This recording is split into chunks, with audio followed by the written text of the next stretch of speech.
IELTS mock test দিতে হবে। কোথায় দিব? জবের জন্য বাড়ির বাইরে যেতে পারছি না, আশেপাশে অনেক ডিস্টার্ব, রাস্তায় অনেক জ্যাম। কোন জায়গায় গেলে আমি ভালোভাবে মক টেস্টটা দিতে পারি?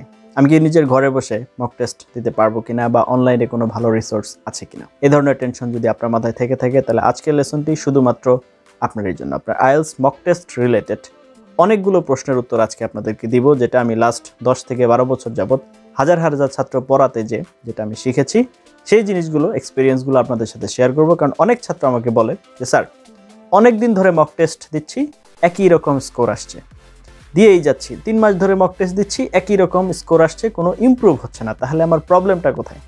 এই ধরনের প্রবলেমে যদি আপনি থেকে থাকেন, তাহলে আজকের লেসনটি আপনার জন্য। Before that, welcome to my channel IELTS care. আমার চ্যানেলে আপনাদেরকে স্বাগতম। আপনি যদি আমার চ্যানেলে সাবস্ক্রাইবার হয়ে থাকেন, then you are the boss, otherwise please subscribe. It's my wholehearted request to you. তো চলে আসি আজকের আলোচনায়, সেটা হচ্ছে আইএলস মক টেস্ট। আজকে আমি যে বিষয়টাতে জোর দিব সেটা হচ্ছে কয়েকটা ইনফরমেশন আছে যেটা আপনাকে কেউ বলে নেই আজ পর্যন্ত। এরকম কিছু ইনফরমেশন আজকে আপনাদেরকে আমি জানাবো, যেটা আপনার জন্য খুবই দরকারি। এই বিষয়গুলো, যেমন আপনি যখন ব্রিটিশ কাউন্সিলে হোক অথবা আইডিপিতে হোক, যেখানেই হোক, আপনি যখন পরীক্ষার জন্য রেজিস্ট্রেশন করছেন, আপনি কি জানেন আপনার একটা অ্যাকাউন্ট ক্রিয়েট করা হচ্ছে ওদের ওয়েবসাইটে? সেখানে আপনার জন্য যে কিছু ফ্রি প্র্যাকটিস ম্যাটেরিয়ালস জমা হয়ে রয়েছে, সেটাকে আপনি কখনো অ্যাক্সেস করেছেন? আপনি কখনো জানেন যে এটা আপনার হয়? আমাদের দেশের 90% স্টুডেন্টস এগুলো অ্যাক্সেস করে না। কেন? কারণ তারা রেজিস্ট্রেশনটা নিজে করে না, করে হচ্ছে কোনো একটা এজেন্সির মাধ্যমে, কোনো একটা সেন্টারে যে। আপনি যদি নিজে রেজিস্ট্রেশন করতে যেতেন বা নিজে রেজিস্ট্রেশনটা করতেন, তাহলে আপনি এটা জানতেন। আমাদের দেশের যারা পরীক্ষা দিয়েছে তারাও অনেকে ম্যাক্সিমাম ক্ষেত্রে এটা জানে না। তো এই জন্য আমি যেটা বলবো সেটা হচ্ছে, আপনার প্রথমেই করণীয় কি? ফার্স্ট অফ অল, আপনি যখন রেজিস্ট্রেশন করতে যাবেন বা রেজিস্ট্রেশন করবেন, তখন তাদেরকে বলবেন যে আমার যে অ্যাকাউন্টটা ক্রিয়েট করেছেন, দয়া করে সেটার ইউজার নেম এবং পাসওয়ার্ডটা আমাকে দেন। কারণ আপনি রেজিস্ট্রেশন করার সাথে সাথে ব্রিটিশ কাউন্সিলের পক্ষ থেকে, আইডিপির পক্ষ থেকে আপনি খুবই ভালো কিছু প্র্যাকটিস ম্যাটেরিয়ালস পাবেন একদম রিসেন্ট এক্সামের জন্য, যেটা আমরা বাহিরে পেতে অনেক সময় লেগে যায়। আমরা বাহিরে পেতে যেটা 6 মাস পরে পাবো, আপনি এক্সামের ইমিডিয়েট আগে সেই প্র্যাকটিস ম্যাটেরিয়ালসগুলো আগে পাবেন, যেটা আমি বাহিরে আপনাকে দিতে পারছি না।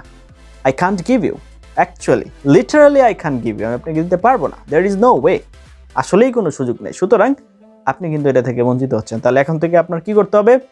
অবশ্যই আপনি যখন রেজিস্ট্রেশন করবেন, সেই জায়গায় তাদেরকে বলবেন যে আমার ইউজার নেম এবং পাসওয়ার্ডটা দেন, আমি আমার যে প্র্যাকটিস ম্যাটেরিয়ালসগুলো আছে সেগুলো চর্চা করব এবং প্র্যাকটিস করব। এইখানে আপনি মূলত প্র্যাকটিস ম্যাটেরিয়ালস পাবেন হচ্ছে রিডিংয়ের জন্য, প্র্যাকটিস ম্যাটেরিয়ালস পাবেন হচ্ছে লিসনিংয়ের জন্য। খুবই ভালো রিসোর্স আপনি এখান থেকে পাবেন। তাহলে সর্বপ্রথম, আপনি যদি আপনার ঘরে বসে ফ্রিতে নিজেকে যাচাই করতে চান বা মক টেস্ট দিতে চান, তাহলে প্রথম অপশন হচ্ছে আপনার ব্রিটিশ কাউন্সিলের ওয়েবসাইট, দ্বিতীয় অপশন হচ্ছে আপনার আইডিপির ওয়েবসাইট। এইখানে যথেষ্ট পরিমাণ রিসোর্স ম্যাটেরিয়ালস দেওয়া আছে। এদের অফিসিয়াল ওয়েবসাইটের লিঙ্ক এই ভিডিও ডেসক্রিপশনে পাবেন। বিফোর দ্যাট, আমি জাস্ট একটা ইনফরমেশন দিয়ে নিতে চাই, সেটা হচ্ছে আপনি যদি আপনার নিজেকে যাচাই করতে চান, পেইড মক টেস্ট দিতে চান, you can contact with me. আপনার নিজেকে দেখতে চাচ্ছেন, আপনার লিসনিংয়ের কী অবস্থা, আপনার স্পিকিংয়ের কী অবস্থা, রিডিংয়ের কী অবস্থা, লিসনিংয়ের কী অবস্থা, আপনার নিজের লাইন বাই লাইন অ্যাসেসমেন্ট চাচ্ছেন, you can contact with me. আর আইএলস প্রিপারেশনে সব সময় 24/7 যদি আপনি আমার সাথে কানেক্টেড থাকতে চান, দয়া করে আমার ফেসবুক পেজ এবং গ্রুপে জয়েন হয়ে যান। আমি প্রতিনিয়ত বিভিন্ন রকম রিসোর্স ম্যাটেরিয়ালস এখানে দিয়ে থাকি, বিভিন্ন ধরনের গাইডলাইন দিয়ে থাকে, এবং আইএলস রিলেটেড যে কোনো ধরনের আপডেট আশা করি আপনি পাওয়ার সাথে সাথে এখানেও পেয়ে যাবেন, কোনো সমস্যা হবে না। তো এবার আসি, তো দুইটা বললাম, ব্রিটিশ কাউন্সিল, আইডিপি। এবার আরও 3টে ওয়েবসাইটের নাম বলবো একটু পর। তার আগে একটু বলে নেই, নর্মালি এই যে অনলাইনে আমরা ফ্রি মক টেস্টগুলো দিব, এখানে মূলত 2টা অপশন আছে, 2টা দেওয়া যায়। একটা হচ্ছে রিডিং আর একটা হচ্ছে লিসনিং। স্পিকিংয়ের জন্য এবং লিসনিংয়ের জন্য পে করতে হয়, ডলারে পেমেন্ট করতে হয়, কারণ এগুলো ইন্টারন্যাশনাল ওয়েবসাইট, যেহেতু এখানে টাকায় পে করার সুযোগ নেই, আপনার কার্ডের মাধ্যমে পে করতে হবে। এখন কথা হচ্ছে, তাহলে কি আমি ফ্রি কোথাও দিতে পারবো না? হ্যাঁ, পারবেন। দেয়ার ইজ অপশন, এখানেও অপশন আছে। সেগুলো কি, সেটাই আজকে আপনাদের সাথে আলোচনা করব। সেটা হচ্ছে, আপনি কোথায় দিতে পারবেন? বাংলাদেশে অনেক ভালো কিছু গ্রুপ আছে, যেখানে আপনি যদি আপনার লেখা এবং প্রশ্ন সাবমিট করেন, মনে করেন আপনি যে রাইটিং টাস্কের প্রশ্নটা দিয়েছেন, রাইটিং সম্পূর্ণ প্রশ্ন, সুন্দর করে প্রশ্নের ছবিটা তুলবেন, এবং আপনি নিজে যে আপনার আনসারটা লিখেছেন সেটার ছবি তুলবেন। এটা আপলোড করে দিলে ওইখানে অনেক বড় ভাইয়ারা আছেন, অনেক ভালো টিচাররা আছেন, অনেক ভালো প্রফেশনালরা আছেন, যারা এটা অ্যাসেস করে দিয়ে থাকে। হ্যাঁ, আসলেই দিয়ে থাকে, এবং আমি তাদেরকে অ্যাডমায়ার করি। আমি পার্সোনালি তাদেরকে অনেক রেসপেক্ট করি, কেননা তারা হেল্প করার চেষ্টা করছে। অনেকে আছেন নিজে অনেক ভালো স্কোর করেছেন, তারা টিচার না, পড়ায় না, কিন্তু তারা হেল্প করে। তো তো এই সমস্ত লোকজনদেরকে আমি আসলে মন থেকে শ্রদ্ধা করি, এরকম কিন্তু আছেন। তো আপনারা সেগুলোর হেল্প নিতে পারেন যদি আপনাদের ফাইন্যান্সিয়াল প্রবলেম থাকে।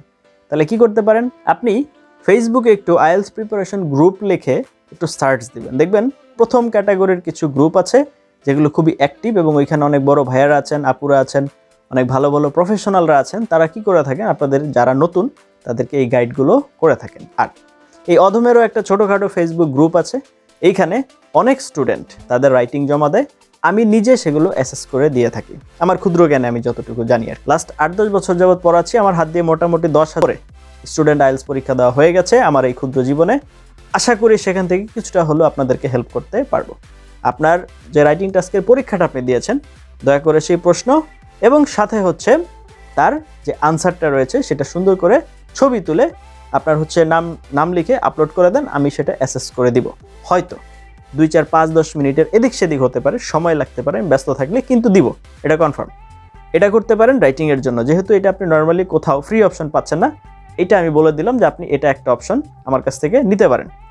আরেকটা হচ্ছে আপনার স্পিকিংয়ের অ্যাসেসমেন্ট, এটার জন্য অপশন হচ্ছে আপনার যদি ডলার পে করে দেওয়ার ইচ্ছা থাকে তাহলে আপনি এখানে দিতে পারেন, অথবা ফেসবুকের অনেকগুলো অ্যাক্টিভ গ্রুপ আছে, বিশেষ করে আমি রেকমেন্ড করবো, যেহেতু আমি নিজে মেনটেন করি, আপনি আমার গ্রুপটাতেও স্পিকিংটা জমা দিতে পারেন। তার মানে কি করতে হবে, আপনার স্পিকিংয়ের সম্পূর্ণ যে টাইপটা আছে, আপনার স্পিকিংয়ের যে এক্সামগুলো আছে, কোয়েশ্চেন আনসারগুলো আছে, সেগুলো রেকর্ড করতে হবে। এখন কোয়েশ্চেনও আপনি করতে পারেন, আনসারও আপনি দিতে পারেন, কোনো সমস্যা নেই। আর অপশন হচ্ছে আপনি যদি চান ভিডিও ভার্সনে দিতে পারেন, আপনি যদি চান অডিও ভার্সনেও দিতে পারেন, আমার কোনো প্রবলেম নেই। যদি অডিও ভার্সনেও দেন আমি সম্পূর্ণটা শুনবো, শুনে আপনার ভুলভ্রান্তি কী আছে এবং আপনি কত স্কোর পেতে পারেন সেই অনুযায়ী আমি আপনাকে স্কোরিং করে দিব। এভাবে আপনারা আমার হচ্ছে ফেসবুক পেজ এবং গ্রুপে অ্যাড থেকে আপনাদের স্পিকিং এবং রাইটিংকে কী করে নিতে পারেন, অ্যাসেস করে নিতে পারেন। আর যে 5টা ওয়েবসাইট বলেছি, এখানে আপনারা রিডিং এবং লিসেনিংয়ের যথেষ্ট পরিমাণ প্র্যাকটিস এখান থেকে করতে পারবেন। আর যদি পেইড অপশনে যাওয়ার ইচ্ছা থাকে, you guys can contact with me, আমার কন্ট্যাক্টের ডিটেলস ভিডিওর কমেন্টে পিন করা অবস্থায় পেয়ে যাবেন।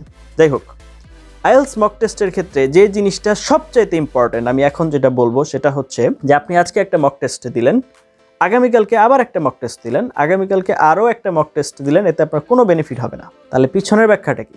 ব্যাখ্যাটা হচ্ছে আপনি একটা মক টেস্ট দিয়েছেন, এইবার ধরেন মক টেস্টে 40টা প্রশ্নের ভিতরে আপনার হয়েছে 20টা হয়েছে, আলহামদুলিল্লাহ। বাকি 20টা কেন হয় না সেটা আগে আপনাকে ফাইন্ড আউট করতে হবে, সেটাকে সলিউশন করতে হবে, পরবর্তীতে যেন সেম ভুল আর না হয় এইটা মেনটেন করে, আগে এটা এনশিওর করে তারপরে যে হচ্ছে আপনার পরবর্তী পরীক্ষা দিতে হবে। এটা যদি আপনি এনশিওর করতে পারেন যে হ্যাঁ, আজকে the mistake I have done today, I'll not repeat tomorrow, I'll not repeat in next exam the same mistake, এইটা যখন আপনি এনশিওর করতে পারবেন তখন আশা করা যায় যে হ্যাঁ, আপনার মক টেস্ট কাজে লাগবে।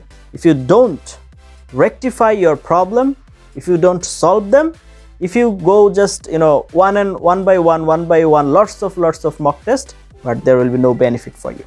এই জন্য মক টেস্ট দিতে হবে, প্রবলেম ফাইন্ড আউট করতে হবে, সলিউশন করতে হবে, তারপর মক টেস্ট দিতে হবে। এই পদ্ধতি অনুযায়ী যদি আপনি সামনে আগাতে পারেন তাহলে অবশ্যই আশা করা যায় যে আপনার কাঙ্ক্ষিত স্কোর পর্যন্ত আপনি পৌঁছাতে পারবেন। আজকের ভিডিওটি যদি আপনার কাছে সামান্যতম উপকার মনে হয়ে থাকে আপনার, তাহলে অবশ্যই ফ্রেন্ডস এন্ড ফ্যামিলির সাথে শেয়ার করতে ভুলবেন না। আর আইএলটিএস রিলেটেড যে কোনো ধরনের সমস্যা, you guys can comment, I shall make lesson on that on priority basis, so please just knock me, I shall be waiting for your knock.